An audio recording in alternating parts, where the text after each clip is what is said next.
Pemirsa risampun petang rahina kemargiang ring wewidangan Tanjung Benoa miwah Nusa Dua Kuta Selatan latihan lapangan penanggulangan bencana alam tingkat Korem 163 Wira Satya ketutup nemonin rahina Sukra tanggal 17 Oktober.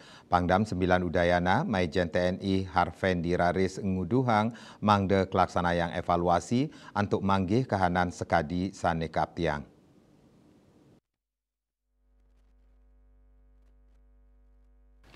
Maijen Harfendi antuk sambrama wacana sani kewacan oleh Kepala Kelompok Staf Ahli Pangdam 9 Udayana, Brigjen TNI Faruk Fakar, SPD M. Han, samian dan latihan inucap sampun memarki antar aman tur terepti.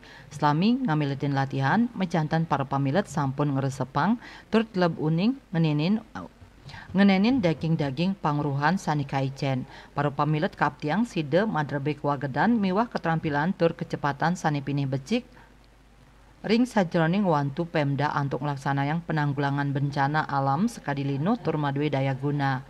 Risampun polih latihan, Pangdam Harfendi nguduhang, mangde nyelehin malih daging-daging pangruhan, sane katrima inucap.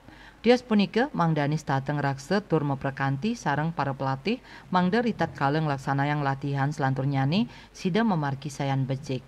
Santukan antar nyani pemarki inucap anutin saking latihan sane mendasar, saking prosedur ngawit saking tahap perencanaan, persiapan pelaksanaan kantos pengakhiran. Selantur nyani kaji ulang miwah evaluasi sanes sampun kemargiang ring sajroning negepin pemarki latihan lapangan ring kalah pungkuran. Acara penutupan kaji nayang antuk laksanayang bakti sosial inggih punike nyuk serahang paket sembako Majang Kramo Banjarbualu, Kelurahan Benoa, Kecamatan Kuta Selatan, Magenah ring wantilan Pura Jakat Nate, Puja Mandala. Kertanegara Bali Pos Kuningayang.